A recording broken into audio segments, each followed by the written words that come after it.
গল্পের নাম ভূত, শেওড়া গাছের ভূত। মোহাম্মদ আবু নঈম মল্লিক। নানির বাড়িতে দুধ যদি হয় মোষের গাঢ় লাল জাল দেওয়া, তার সাথে পাকা কলা ও ঢেকি ছাটা চিরা, কি যে মজা তা প্রকাশ করার মতো না। যাগে সেসব কথা, ভূতের প্রসঙ্গে আসি। আমরা ট্রেন থেকে নেমে নানির বাড়ি সন্ধ্যা লাগতে 30 মিনিটের মতো বাকি। আমরা কজন ভাই বোন জেদ করলাম, নানি গাঢ় দুধ আর চিরা দিয়ে কলা খাবো। নানি বলল, ভাই তোরা আসবি বলে বাড়ি ল্যাপামোছা করতে করতে ভুলে গেছি তোদের দুধ আনতে পাথার পার হয়ে পাশের গায়ে যেতে হবে। আমরাও নাছরবান্দা, নানি আনতেই হবে। নানি ছলে বলে কৌশলে চেষ্টা করলো যে ওটা কালকে আনলে হবে না, আমরা আজকে ওই দুধ এনে খাবো। আমরা প্রথম থেকেই বাড়ি থেকেই শখ করে আসছি। নানি তড়িঘড়ি হাতটা ধুয়ে কাপড়টা ঠিক করে একটা বড় সিলভারের জগ নিয়ে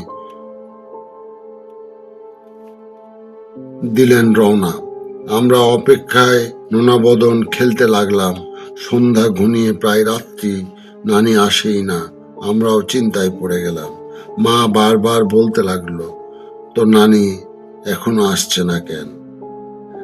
কিছুক্ষণ পরে নানি কাঁপতে কাঁপতে জড়া গলায় বলল সেই ভূতের কাহিনী, তাকে রাস্তায় কিভাবে ভূত ধরেছে। আমরা নানিকে বললাম, নানি বলো তো তোমার এত দেরি কেন? নানি বলল, যাগ্গে সেসব কথা, সেগুলো কালকে বলবো, তোরা এখন শুনলে ভয় পাবি। আমরা জেদ করতে লাগলাম, নানি এখনই বলো, আমরা শুনবো।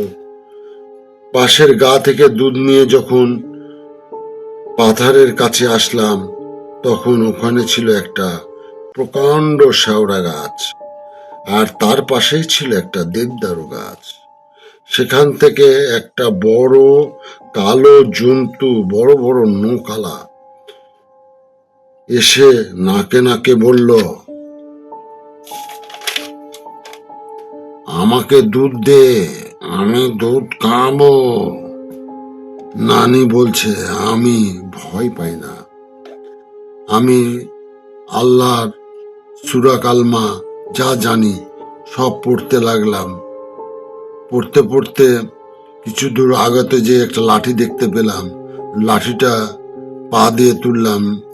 নুয়ে তুলতে গেলে প্রাণীটা আমার ঘাড়ের উপর উঠতে পারে, ভয় আছে, তাই ওটা পা দিয়ে তুলে লাঠি চালাতে থাকলাম আর ওকে হটাতে থাকলাম।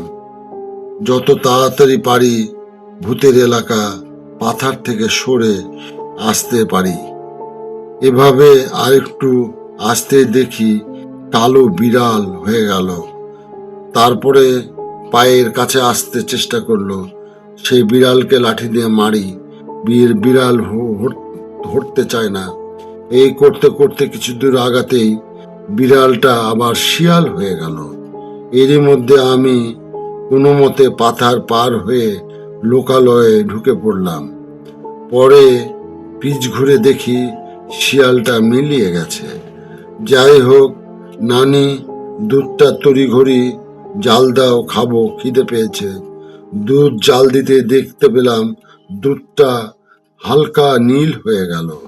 নানি বলল, এ দুধ খাওয়া যাবে না ভাই, ভূতের আওসা লেগে গেছে। আমাদের আর মহিষের দুধ খাওয়া হলো না, বুঝলে তোমরা।